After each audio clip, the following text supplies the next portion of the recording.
G'day everybody, welcome back to the podcast for another week. Matt Walsh, Jake Michaels, Champion Datas, Christian Joly, here to talk all things footy for another week. A lot to chat about today. The D's are on a tear, the Pies just keep on keeping on, and the Blues, well, they're in strife, Jake. Plus a heap more. What did you make of Ross Lyon and Damien Hardwick's tete-a-tete on Sunday? Say that again? What did you make of Ross Lyon and Damien Hardwick's tete-a-tete on Sunday?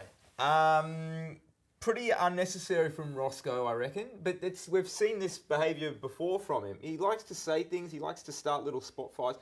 I didn't like hearing it. I thought also... So the context is he basically, in the pre-game interview on Fox Footy, just sort of a little bit of a snide comment, just sort of put out there. Throws a little jab. Just sort of said, well, the Gold Coast is the AFL's Nepo baby, I guess, referring to maybe... The Gold Coast Suns. The Gold Coast Suns. Yeah. Are the AFL's Nepo baby. Basically sort of, I guess, saying that the academy picks they've had over the time and some of the other bits and pieces that they might have gotten some assistance from the AFL. But obviously it wasn't taken very well from Damien Hardwick, who sort of clapped back in his post-match press conference. Yeah, pretty much told him, you focus on your own football club, which is, I believe, 1-6 over the last 7 weeks. Yeah. So, yeah, I'd be focusing on what's going on at the Saints rather than worrying about the Suns. Yeah, interesting stuff, which I'm sure will continue to develop as the week goes on. Jake, while I've got you, what's something you noticed from round 11? I'm going to throw it forward. I'm going to throw it forward to round 12. I got a good one here. You'll like this. Okay. This is the first round 12, 7 games coming up this weekend. Yeah, couple of bye week. Yeah, teams on the bye. Yeah. This is the first time, correct me if I'm wrong, in recorded history, outside finals where we have fewer games and opening round and gather round where all the games are in South Australia. First time we have just one game in Victoria. Isn't that extraordinary? 1 out of 7. 1 of 7. So Collingwood Hawthorns at the MCG on Friday night. Massive game. Fair old game to have. Fair game. But every other game, we got Gabba, People First Stadium, NG Stadium, SCG, Traeger Park and Optus. Yeah. So only one game in Victoria. Is that weird? It is. So Melbourne's obviously playing a home game at Traeger Park. In Alice Springs. Yeah. Hands Oval's not this week, is it? That's soon. Yeah. And then every other home team is a non-Victorian team, and then you've got Carlton, Northport, and the Dogs on bye. So wow. It's just the old we're fixturing quirk, whatever you call it. But obviously we just had 2 games. We had 3 games in Melbourne on Saturday. Well, yeah. We had the back-to-back at Marvel, and then the MCG game in the middle. So smarter fixturing. I don't know what you call it, but I just thought that was quite quirky. Fox Footy's South Melbourne studio is going to be quite busy calling all these games from They the might studio. be. Might run out of space in their own. What do you think of that? Yeah, that is interesting. I didn't know. It's the first time in recorded history, going back what? First time, first time ever because they would have all yeah. Besides, as you said, round 0 and gather rounds and some of the short finals. Thank you for bringing that to the table. One of the better ones, I reckon. Pat yourself on the back, Chris. Come on. Something from round 11 that you noticed. Yeah, mine's one of the queries that came across my desk last week, pre-round 11, has sort of caught my eye. So looking at players that have had over 10 disposals in a game and who's done it the fewest times across their career and the most times across their career. So used minimum of 30 games. And the player sort of that came up at the bottom of this one was Ned Reeves, who has actually played 43 games. He's only had over 10 disposals 5 times. So 11 or 12% of his games he's reached over 10 disposals. 5 out of 43. Yeah. So 38 of his games, he's 10 or fewer in 38 of his games. His hit outs would be quite high, you'd suspect. You would hope so. So next lowest on the list is Aaron Cadman, a number 1 draft pick, who's only done it 7 times and he's 46. But I sort of went to the other end of the table and thought, geez, I wonder how many players have had every single game across their career with at least 10 disposals. Yeah, never tipped below. It's like the LeBron stat with 10 points, isn't it? About 800 games in a row. Is that right? With 10 points? Yeah, so there's 7 players that have played at least 30 games that have had 100% of 10 or more disposals. So can start with 2 of the easy ones, 2 of the new ones. Harley Reid in his first 31 games has had at least 10 disposals in every single one of his 31, and Will Ashcroft in 42 has done it. It's not Dacos. Nick Dacos isn't on the list, when he got injured, yeah. So third sort of lowest on the list, Harry Sheezel's done it in all 55 of his games. Okay. Finn Callahan, 60. Yeah. Nick Martin, 77. Yeah, accumulator. Sam Walsh, 130. Accumulator. And then Clayton Oliver is the only one who I thought had dipped below it once, but he's done it in 193 of his 193 games. He's had at least 10 disposals. So they're the only 7. You have guys like Bond, who's missed once in his 246 games. Petrarca's missed once. These are big games in which they're getting injured. Surely. Yeah, Adam Treloar's missed it twice. Rory Laird's missed it 2 or 3 times. As we said, Nick Dacos has missed it once. So yeah, just interested to see that. Probably Walsh and Oliver are the only two that have played over 100 games and had at least 10 disposals in every single game they've played. I mean, call him the LeBron of the AFL. I can't even get it out now. I've got an unbelievable stat for you. So we were just going through, we were looking at the Coleman medal race and sort of just filtering by sort of columns and other things and other bits and pieces. And of course, Jeremy Cameron is currently top. Was Ben King for a while. We were looking at Ben King in particular because he scored 31 goals this season, which is a great effort so far. But one of the other columns caught my eye because it was so much barer, or there was just so much like space in the column compared to basically everyone else on the list. Yeah. And it was the kicks column. And what I'm saying is he's had 31 goals from just 50 kicks this year. And I was like, that seems odd. Seems like quite a high number of goals for the number of kicks. And then I saw he had 11 behinds as well. So that's 42 scoring shots from 50 kicks this year. But then what about And then I had to ask Christian as well because we don't always get shots on goal. And he had a few misses as well. So it turns out from his 50 kicks this year, Ben King has had 47 shots at goal for 94% of his kicks. That's got to be right up there with some of the great stay-at-home That's Tony forwards. Lockett era. That's extraordinary. For the modern era, that is extraordinary. Yeah, and you mentioned Tony Lockett, who we don't have his full career. So the next highest across the season, looking at minimum of at least 50 kicks, is Alistair Lynch back in 2004, where 84.5% of his kicks were shots at goal. So 78 kicks, 66 shots at goal. That's still a 10% drop to what was all. That's what I was going to say, and that was back 21 years ago when it was probably more accepted that players do stay at home. Yeah. I can't before we. I know where you're going. I'm looking forward to this, but flip it around. 3 kicks all year. Oh, we got to find them. We got to find them. We're going to put this on socials and overlay it with his 3 kicks because we could have done it 10 times by now. 3 kicks all year have not been a shot at goal. That is staggering. It does beg the question. I know it sounds a little ridiculous. A guy that's kicked 31 goals and is second in the Coleman, and he may well win it this year. Good. But does he do enough? Is he doing enough? He's done his job. I said it before. Someone like Tom Atkins is leading the tackle count this year by country mile. He has 10 tackles a game. If Tom Atkins was having 10 tackles a game and getting 2 disposals, we'd be all sitting here saying, Tom Atkins, yeah, you're a great tackle, you need to do more. Yeah. But for King, it's like, well, he kicks goals are slightly more he's kicking 3 goals every game. Yeah. He's doing nothing else. He's doing his job. He's fine. You're not going to drop him, obviously, but it's just weird. What do you do? Is he doing enough? Could he be doing more? I think it's a simple answer that yes, he is doing enough. That's what he's paid to do as a key forward. You wouldn't expect much else. He's not a secondary ruckman. He's not a mobile forward that's going to get up around the ground. So I get what you're saying, but in terms of if there's any position where you can just be sort of one-dimensional, if you're a key forward and your one dimension is kicking goals and you're kicking more goals than everyone else in the competition, surely he's doing enough. So I think it's... I'm not saying that he should be. I'm sort of posing the question because it's interesting when you look at it. You look at a Ben King game he had 6 disposals. He had 6 disposals, 4 kicks. 4 kicks, 3 goals. Yeah. 3 goals, 1. I think that's a good game. But look at it, put it the flip side on the flip side again. You talk about other players that need to get the ball to have a sort of impact. Yeah. You saw yesterday, he didn't touch it for 3 quarters against St Kilda and he still managed to kick a goal, I think, by the end of it. So he's not one that needs to go around and look a lot for the ball. So, yeah, it's not like he drops his head if he doesn't get a kick for a quarter. He can finish with the 3 or 4. Can we get a favour before we walk out of here today? Can we get those 3? Can you find those 3 by the time we walk out of here, that's a bit of a challenge. But okay. I don't want to be here until 8 o'clock tonight.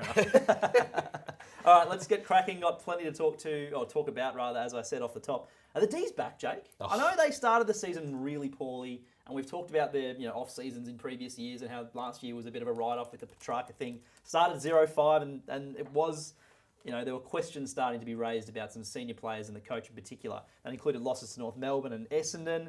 They've since gone 5-1, including a win over Brisbane on the road. Now Sydney, reigning premier and runner-up.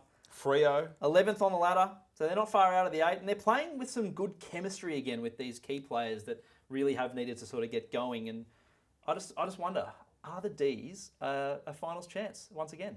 Well, just before that run of 5-1, you remember, go back to the start of the year. So they lost their first game by 3, and then it was a 59-point loss, 58-point loss, 39-39, and it's like, Goodwin's got to go. They've got to rebuild this whole list. It's all now. I don't think any of us are going to just completely do a 180 on that. But you've got to look at what's happened. I think today is going to be an apology podcast for me. I think there are a few apologies. Foreshadowing. Yeah, I think there's a few. First one is Max Gawn. I've been critical of not just Max Gawn, but Ruckman in general, as we know. He has carried that team, even at the early part of the year, but particularly through the wins. He has been so good. Yep. Some of his stat lines at the end of games have been just ridiculous. We spoke about it maybe 3 or 4 weeks ago. He may have had the best 3-week stretch ever by a Ruckman. He's been great. But the other one's Cozzy Pickett. Another player we've been critical of times being, a little over-eager, a little too rough at times. And Since he's been back in the team. He has been phenomenal. Yeah. A point of difference, and that's what I think. There are other clubs that we may get to later on that just probably lack a player like that. Someone that has the ability to be dynamic, hit the scoreboard, go through the middle of the ground and win the ball. And we're seeing the value of having those types of players. And he has added so much to the D since he's been back playing. And I think, to answer the question, are they back? I mean, what's back? Yeah. Back in premiership contention? Not a I don't premiership think contender. so. Are they? Would you be surprised if they made finals? No, I don't think I would be surprised anymore. I think that they're, 5 and 6? I think they're around the mark. They're a 1 win out. Yeah. I don't think you can be surprised. I still don't think they're a legitimate team to win it, but I think that they're around the mark of that sort of mid tier again, because for a while they felt like they were this is the bottom 14. Christian, when you look at a 0 and 5 start and some of those losses that Jake was talking about and the margins we were talking about, and then turning it around from those sort of rounds to 6 to 11 where they've gone 5 and 1, including some strong wins over some decent teams. What has changed about the D's style of play, and where have they managed to turn things from being pretty dire to being all guns blazing? Yeah, so if we go back to at the end of round 5 and the issues that they had, it was Melbourne always, built on contest and defence. So number 1 contested possession team and the hardest team to score against from back 50. That all sort of disappeared in the first 5 rounds. It's amazing that a simple one is contested possession differential. They were 14th after round 5. From round 6 to 11, they're back to number 1 in for contested possession differential. And safe for clearance differential gone from 17th, round 0 to 5, up to 2nd. So that's their MO. That's where it all starts from. It has been interesting, though, that one of the big problems, or, I think a bit of a fallacy for Melbourne in round 0 to 5 was they couldn't move the ball. And everyone sort of said, well, it's their ball movement, it's a transition game. That was incorrect. They were the 6th best team at going from end to end. It was what was happening once they got it inside their forward 50. They were moving it, as I said, top 6 is always a benchmark you're trying to get to. They were ranked top 6 for moving the ball end to end when they were going bad. That has stayed 6th in this time, so that hasn't gotten any better. They've just put their head back down and gotten back to what they know, and that is clearances and contests, getting back to 1st and 2nd in that. Tackle differential, 16th up to 2nd. Points from turnover, they were getting the fewest from round 0 to 5, the 2nd most from round 6 to 11. So it's all started there. They're still been, from round 6 to 11, they've been the 4th easiest team to score against in the back 50. Okay. So it's a different looking profile. They haven't put all their chips into one basket of going, okay, we have to win contests, we have to protect back 50. They've actually given up a little bit defensively and gone, okay, if we can win contest and get our transition game and concentrate more with the ball in hands, it's going to cost us a little bit in the back 50, but if they keep dominating possession and territory like they did yesterday against the Swans, it's not going to cost them too much. They also got Lever back this week or last week, depending on when you're listening to this, from 5 or 6 weeks off. So we think maybe as well there's a chance for that defence to be tightened up even slightly more. And we talk about chemistry in that team and premiership players. Lever and May working in combination is crucial to that kind of defensive structure as well. Of course, and not just them. I mean, we sort of spoke about it early in the year, maybe after that first month, when we were looking at the team that was playing. And yes, there were a few players that were to come back in, but there's so many premiership players on the list. It wasn't like they had a dozen players retire or leave or whatever. It was just, there's still so much talent, or talented players, at least we thought only a couple of years ago. And you wondered why they weren't winning games and why they had fallen off the cliff. So I don't think it's crazy. I don't think it's insane to be like, oh, they're back all of a sudden. What's turned around? Because it's the personnel is there. The personnel's always been there. So I don't know. I want you to answer that question, Christian. Do you think that they can mount some sort of? Is this sustainable? I think it's sustainable for them. Being round 11 and not in finals yet, you're right. I think they can make the top 8. Whether they're, going to be good enough to actually challenge for a flag, they might be a little bit off there. But yeah, your personnel questions, or statement's a good one, because looking at their forward line, so that's another thing. They, as I said, 6th for moving the ball end to end, but 18th for scoring once it went in there. From round 6 onwards, they're the 4th best team at scoring per inside 50. Yes, Cozzy Pickett's come back, so he was out of the team until round 4. Yep. So he only played two of the games in the bad period for Melbourne and has been there since. But you look at what else they've done in their forward line. They haven't changed too much around. They're still going with Petty and Fritsch down there. They've moved Daniel Turner out. They haven't got a big name in there, but all of a sudden they're back to being the 4th most potent team at scoring per inside 50. So sometimes it's not about personnel. Sometimes you have the right players on the park. You just got to find the right way to play with them, and that's what Melbourne's sort of done. They haven't made any big sweeping changes to their midfield or their forward line, but contest work has come back to where it always was. Yeah. And as I said, their forward line potency, guys in the office sort of just amazed that they could, looking at, we'll talk about Carlton, put the Carlton hats on, you've got Curnow and Mackay up in a forward line that can't score, and then you look at Melbourne's forward line, and it's Fritsch and Harrison Petty and sort of makeshift, or Jake Melksham, who, is not a dominant forward or anything, but just getting the job done. So for Melbourne, I think the biggest thing is they weren't as bad as everyone thought, 0 to 5, in terms of, these big weaknesses that everyone was sort of having a go at them for. Yeah. They weren't too bad, but they've gone back to their strength of, as I said, contest clearances. They've gone back to where they were previously and added a little bit of potency on top of that. First 5 weeks, they didn't hit 75 points once. Since then, the 6 games since, they've done it in all but one. So, scoring, right? It's a pretty important thing. Yeah, well, we'll get to another team that can't seem to do that very well very shortly. But another team that's sort of, I guess, just doing the basics well is Collingwood. We've talked about them, and we talked about them in pre-season. The age and experience on that list, and the 23 they seem to roll out week to week, being at that upper end, I guess, of that. And a few record-breaking in terms of the upper end, being the oldest and the most experienced. But this is a team that just sort of keeps defying, and you wonder how long it'll go on. And they're top of the ladder, sitting pretty in first, and continuing to just, I guess, not surprise everybody, but not surprise everybody. They're just there. Do the Pies have underrated depth? I saw something on social media over the weekend of a team list, a Collingwood team of players that did not play this game on the weekend. And the team was a bloody good team. They went to Perth to play Freo, won pretty comfortably in the end, and they rested half of these old aging stars. I mean, you go into that thinking, they take out all this experience. Well, Freo at home, they probably should get the job done, but they still just managed to front up. Yeah, and they just keep winning. And aside from that first game of the year where they just, put it down to opening round nerves, they've won every game bar the one against Geelong. They lost by 3. So what's your question? Well, I was going to say, what's the Pies' MO, Christian? What are they doing so well that just seems to be getting them 4 points week after week after week? So there's a lot of sort of like quantity versus quality for Collingwood when you look at their stats. They're not doing, the quantity-wise, they're not like the Bulldogs where they're not getting big uncontested possession count wins or big contested possession count wins and things like that. So even if you look at a season profile for them, they're 13th for contested possession differential at break even. Okay. They're 13th for uncontested possession differential at break even. So they've got the exact same contested possessions as their opposition, same uncontested possession differential, mid-table for clearance differential, inside 50 differential, they're 5th, so just a little bit more than halfway. But you look at the rest of the stats, and it's what they're doing once it goes inside 50 and how well they're defending the other teams inside 50. So they're the 3rd best team at converting an inside 50 into a score, 3rd best team at taking a mark inside 50. Down the other end, they're the 2nd best team at stopping a mark inside 50 and the hardest team to score against per inside 50. So there's a whole sort of heap of number of stats where it's not that they need to sort of get to the ball first or maintain possession. It's just, I think the experience comes into it. When the ball goes down one end, we know how to stop you from scoring there.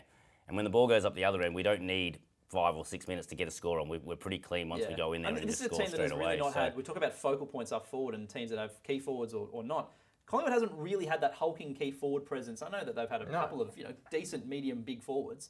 But when you talk about efficiency inside 50 that the Pies are displaying, that's lowering the eyes and finding guys on leads. That's putting it to dangerous spots for smalls. That's doing the basics right. And then it's looking at the other end as well. So without Darcy Moore the last couple of weeks, even when Darcy Moore was playing, everyone felt that they were a key defender short. He was probably missing his partner down there. And I think on this podcast, probably around 3 or 4, we'll talk about Nathan Murphy and what's missing from Collingwood's backline.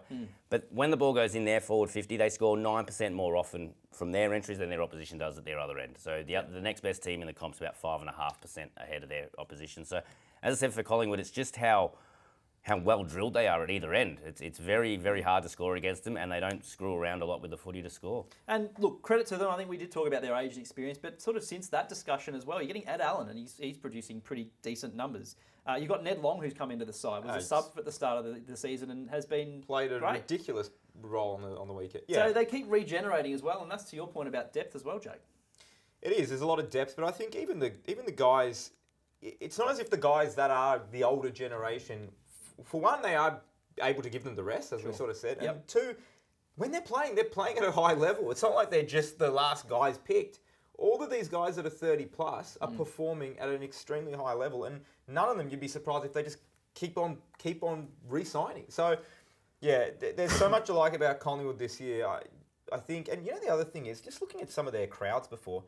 Got to hand it. I know we probably should leave this for the boys on Wednesday, but got to give them credit for where it's due. The Pies, they show up week in, week out. Some of those numbers have been extraordinary. Yeah, I think another sellout on the weekend at Marvel, which is pretty easy to do, I guess, when you got 100,000 odd members and everyone wants to go and see you. But yeah, but it's still hard to do. You know, Okay. just ask Richmond. It's tough to make that trek over to Marvel. Okay, fair enough. From one big Vic club to another, so the Blues, their inability to score, Jake, is becoming a massive concern, and their season is just about slipping away. We talk about efficiency inside 50 and how the Pies managed to do that.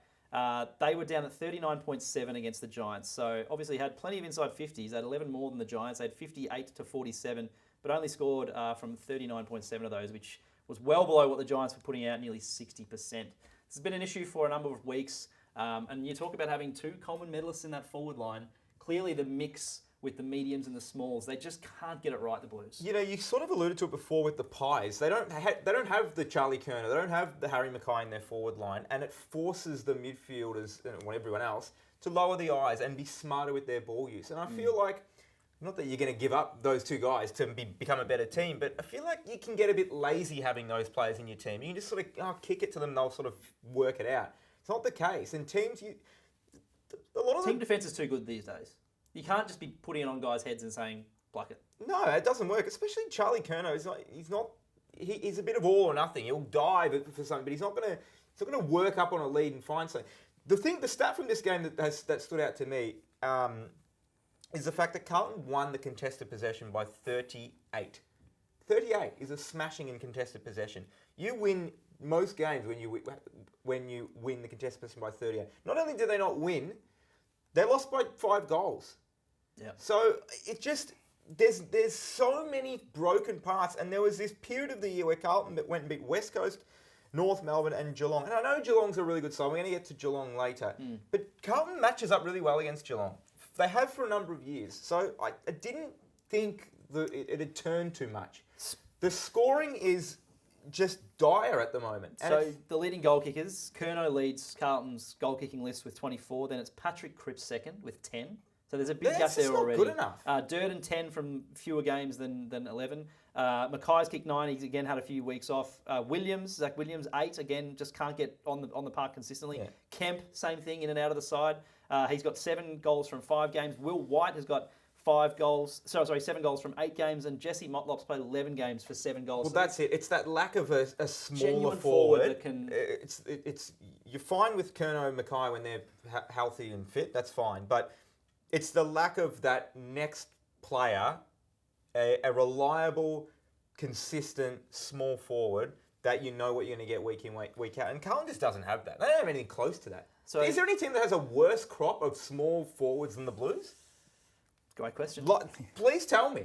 At Footy Tips on Twitter, let Jake know. Christian, some of the Blues, stats laid bare. Yeah, so one thing that I look at when I watch them, this was a myth busted for myself. I felt like once they got the ball over halfway, they just kicked long. They just went as quickly as possible and kicked long. And In that game or always? Always. I just feel like that's what I think. I've spoken about it previously in terms of how hard it is for Carlton to get an uncontested mark in the forward half compared to their contested marks and free kicks. They get a lot of those, but actually an easy uncontested mark, they don't get a lot of. Around the numbers, they actually do. It was complete opposite. They kick to a short target the highest percentage of anyone in the forward half.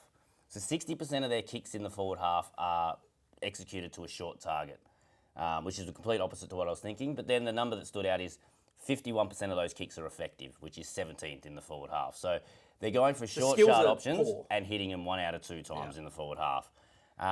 So overall, they're second for time in forward half this year. Only Collingwood has the ball in the forward half more, so 54 minutes and 6 seconds per game. That is maddening. But they score 74.7 points per 50 minutes in the forward half, which is ranked 16th. So then we can look at where your inside 50 is going. So we're looking at inside 50 quality. Another sort of newish stat, what we talk about relative speed of ball movement, which was introduced this year in the 45 kicks. This inside 50 quality, we introduced it last year. We're still tinkering and still the numbers aren't sort of out there for everyone to see.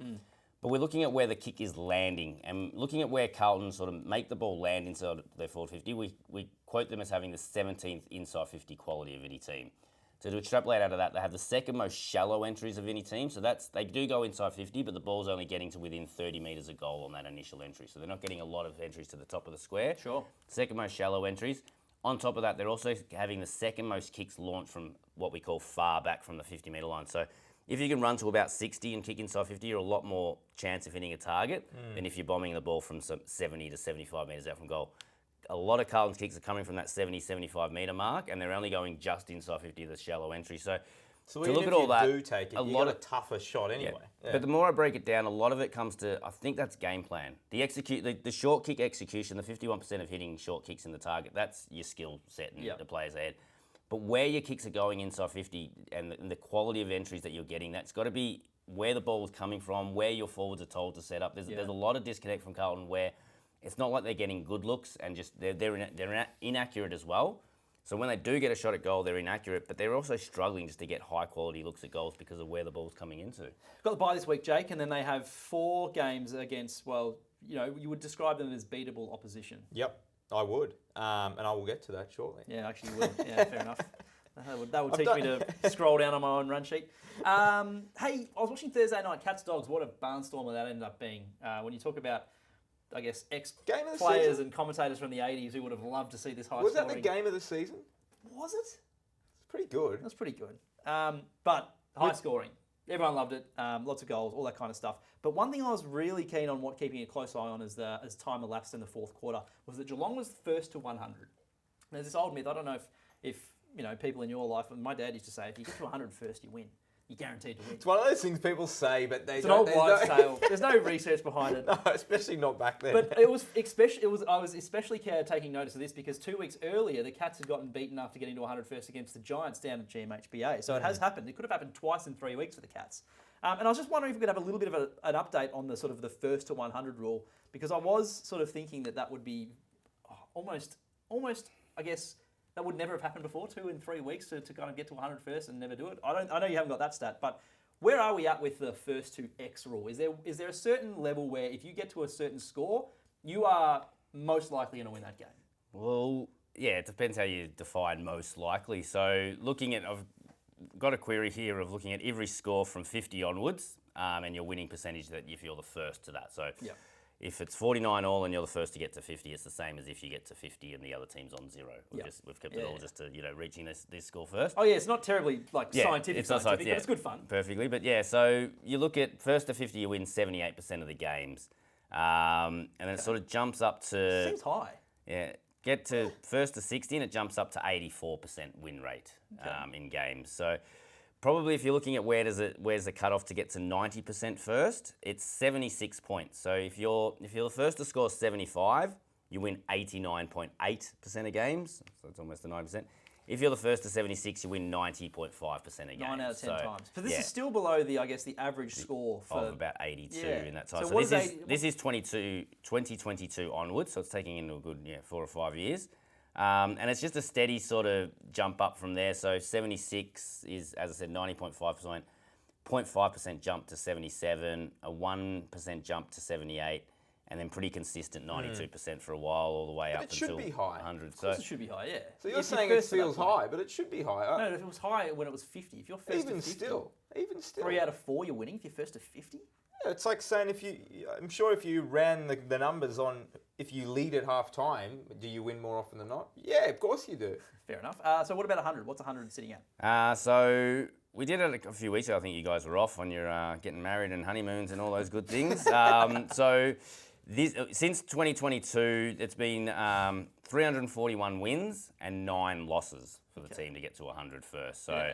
So it would have been very rare for that. You're the right. Cats have done it twice in 3 weeks. I think GWS did do it twice in 1 year. A couple of, I think you might have been something you noticed. So that was against Sydney, and I think they did it against. As in they were the loser twice. No, or they came back and did it won twice after conceding 100 points first. So a couple of teams have done it a couple of times, but as I said, it's a pretty standard jump off from about, as I said, 76 is where you get a 90% chance. There you go. Speaking of the things that happened twice, or something from last week, Dane Zorko, 996 metres gained this week. So, And you were saying that he kicked one on the full too. That doesn't count, does it? Well, it that's would. backwards, yeah. He kicked it backwards out on the full. So it would have been... You lose metres. Might lose Lose metres. Yeah. So he probably had 100,000 metres gained at one point. Probably. Well, it was in the third not quarter, net, but he but would have yeah. if he didn't have that disposal. Come on, Dane. First time I've ever seen Dane Zorko kick backwards, by the way. Jake, does that loss by the Dogs against the Cats, I mean, obviously they were very inaccurate, and I think the general consensus was they probably should have won, all things being equal again, expect to score, all this kind of stuff. Does it dampen your thoughts on the Dogs as a premiership contender, that loss, or does it tell you more about the Cats? It tells me more about the Cats, and I think this is going to be the second apology I make to our Geelong friends and long-time listeners out there. I've been critical of the Cats at times. I think, I truly believe that the criticisms I've had of Geelong of the last, I'll call it 2 to 2.5 years, have been valid and fair, and I've always put the numbers there to justify why I felt a certain way. The Cats are a really good team. The Cats are a really, really good team. And I think I've undersold them a bit this year, certainly. Something that's always been a criticism a lot of people have had about Geelong, not just myself, and even going back to their premiership year a couple of years ago, were they getting enough out of their bottom 5, 6, 7 players? I don't know if there's a team now that they've gone the complete other end. It's the bottom 5 or 6 players, as in, with all due respect, the last guys that you're picking. Yeah. They get the contributions from these guys every single week, and it's different players standing up every single week. Chris Scott, going back to what we spoke about last week on the podcast, best coach in the league. If Chris Scott is not the best coach in the league, he is at worst the second best coach in the league. I think that is undeniable now. Sure. And they still have a guy named Patrick Dangerfield to walk back into the side. I think Geelong is as primed as any team. I know they're not top of the ladder and unbeaten, but the losses they've had, they haven't been blown out. They don't get smashed. They've lost by a goal here. They're 3 points there. Geelong is as likely to win the premiership this year as any other team in the comp. And I'm happy to say that. I'm happy to fall on my sword and admit I haven't been accurate with the Cats so far. So... To your point about, I guess, the sort of the last few picks, when you sort of look at, I know this is very unscientific, but I guess like super coach points, the bottom 6 were Ted Closey, who was a sub, Brad Close, who on his day is a match winner, Sam DeConey, who doesn't need ball to have impact. Not Jed Buse, good player. Mitch Duncan, towards the end of his career, but still there. Ollie Henry, again, like just can be a match winner when he needs to be. Jack Henry down the other end again doesn't need a lot of ball. So like especially on the weekend when they needed to fire because the Dogs were coming and scoring and had a lot of the footy, they just managed to ground out this win and 27 scoring shots to 30. Well, scoring shots to 30. Yeah. Quick maths, 33. They did wonderfully well to hold off a team that many throughout the week, including us, were sort of talking up as a pretty good contender. Yeah, and it's not just when we look at the Champion Data's Premiership Standards Report, and we've spoken about this quite a lot on the podcast, you can look at all the things that a team does really well. It's very easy with these good teams. Geelong are a great scoring team, strong defence, all this stuff. But you look for the areas of weakness. They don't really have many, the Cats, if any. There's not really anything you can look to and say, that's what they've really got to work on. They don't have that. So I think, as I said, they are as likely as any to win it. But I also think the Bulldogs are right with them, as are a couple of other teams. Brisbane, Collingwood. Hawthorn's not. Seems pretty wide open at the moment. Hawthorn's fallen a couple of rungs below. Seems pretty open. It is open. So are you buying into Melbourne? Is Melbourne? But no, it is open. And I think the Dogs, like I said, it tells me a lot about the Cats, the resilience. It looked like they played really well. It looked like they were potentially going to lose and they still found that other gear. But the Bulldogs I'm not worried about. The Bulldogs still have players to come back in. Yeah. The Bulldogs, as you say, if they kicked a little more accurately, they would have won that game. I'm not worried about them. But I think they're two teams.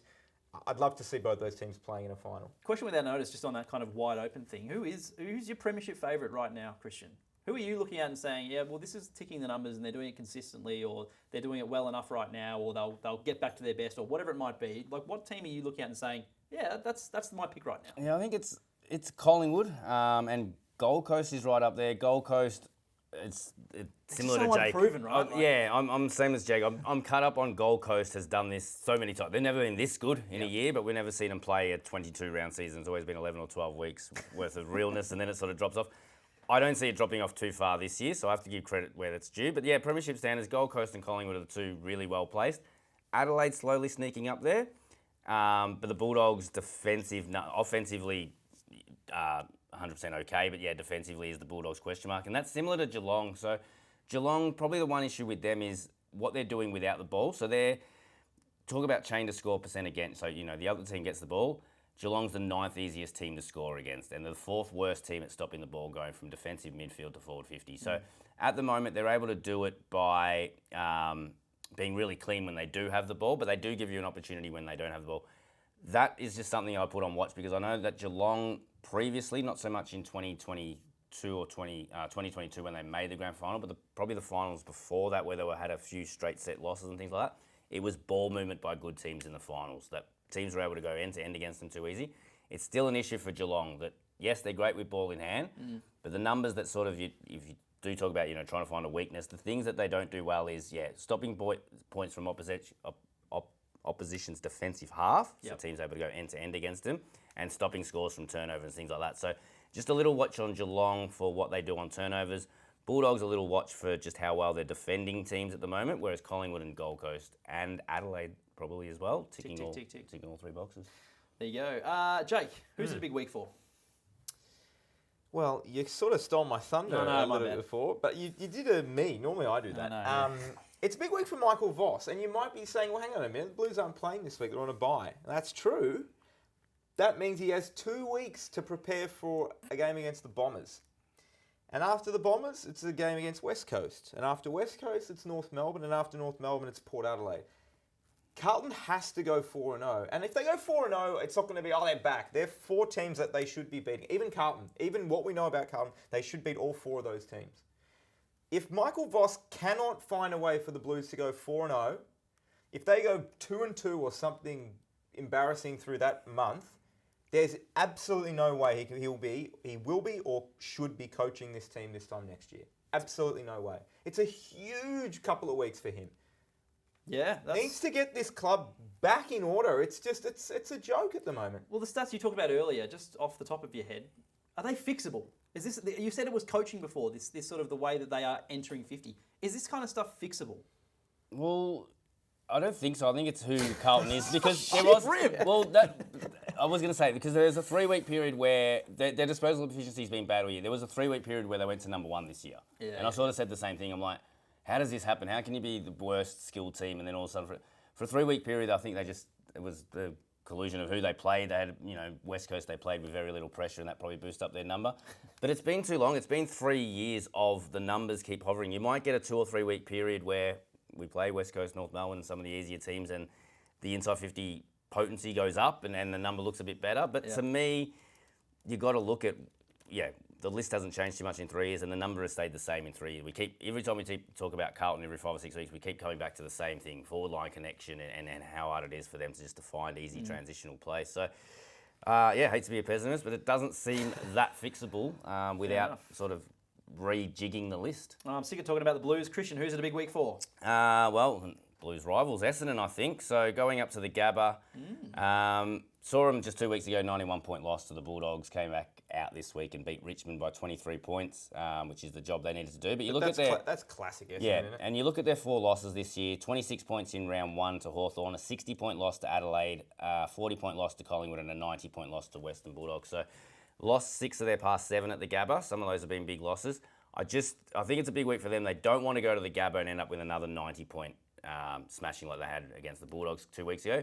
Don't think you have to go up there and win, but just go up there and at least keep it to 15, 20, 20 you points. said it last week about the Dons. They're prone to those just shockers. Yeah, and you can just have that feeling. They're going up to Brisbane at the Gabba. Undermanned, undersized. Give up 5 minutes off, in the third quarter, and it ends up being 83 points. So I don't know what a win's for them, but I think within 3 goals they could probably leave their head a hole. But as I said, too many losses where it's just been complete capitulation for them. I think that's fair. I think going into the last quarter, if you're 8 minutes into the final quarter, still in the game, and you're still somewhat in the game, I think that's enough. Yep.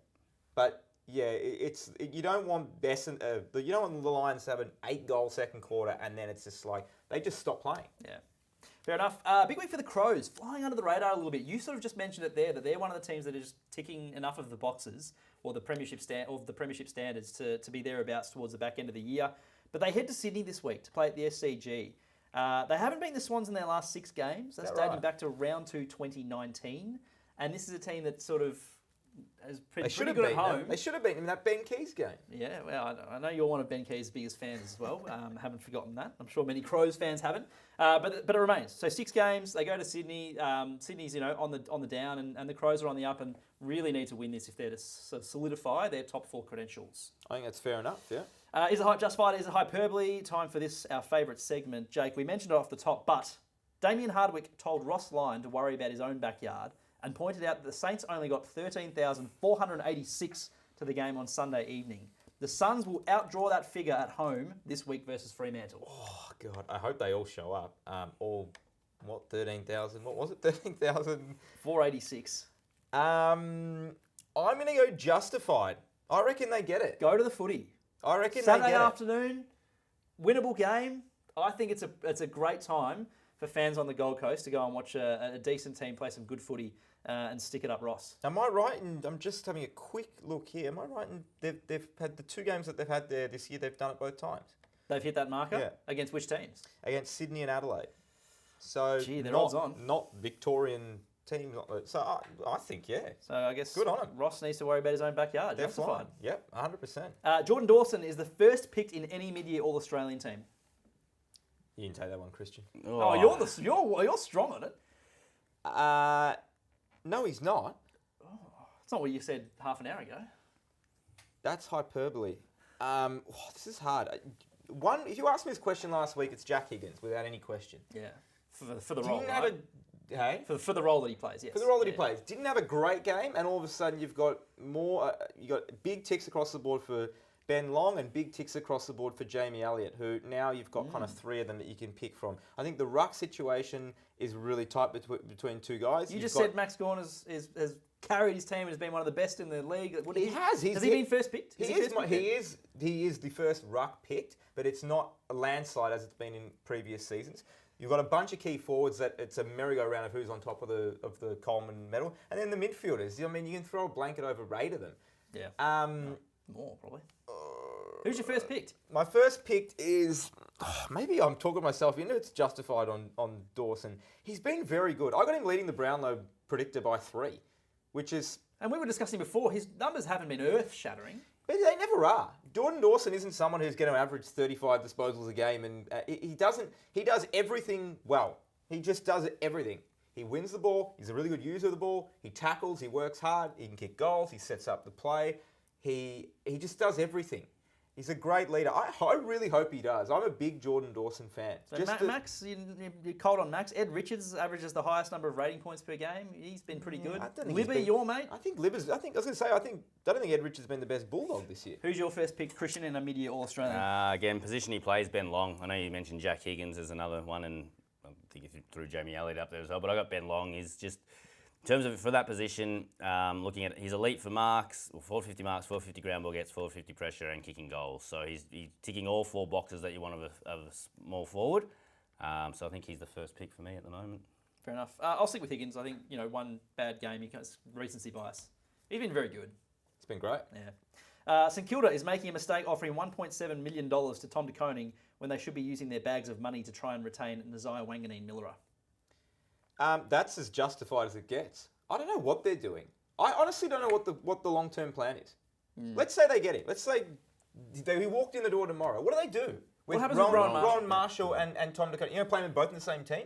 We've seen that just fail time after time. Teams thinking that they can do this. It just doesn't work. I'm back on to stomping on the ruckman. It doesn't work. And neither of them, with all due respect, are guys you can just plonk in the forward line and say, play as a forward. I just don't see how that's going to work. And the amount of money that they're rumoured to be wanting to splash for him, he's not good. He's not that good. He's not good enough. He should not be commanding that sort of figure. Now, you can't begrudge him leaving if If Fox Sports came to you tomorrow and said, we'll give you 1.7 million to come over, I can't begrudge you if you left us. But I just don't understand why they're willing to pay him so much money when they've got, as you said, they've got a guy like Naz there who is phenomenal. Yeah. He's as good as they come. The way I was describing it in the office was, it's like that meme where the guy's walking along with his girlfriend, but he's looking back at the other girl. It's like what you've got and what you should be trying to keep is better than what you're looking at. Yeah, It's he's a just match bizarre. winner. He's a match winner. I don't understand it either. Anything else? I think that's been a pretty well-rounded pod. Not bad. I'm glad you enjoyed it. Great. Get your tips in. As we said, it's a bye week How this your week. tips So going? a few... No, we're not talking about that. But do get them in. It is a bye week. And your emails will tell you that you've done poor tipping if you get 4 out of 7 this week. We tell them every year, they don't Yeah, listen. they don't listen No. to the product team. They don't adjust to how many games No. there are in the week. You could get 5 out of 5 and it'd be like, you tipped okay this week. You get the grand final tip right, and it says Poor tipping. Poor You're tipping. 1 out of 1. 1 out of 9. All right, good stuff. Get your tips in, of course. Red Time with JB and Mason Cox on Wednesday. So keep an eye out for that. Been enjoying that. Christian, thanks for joining us. Jake, good to speak with you as always. To everybody at home, we will speak to you in the next episode.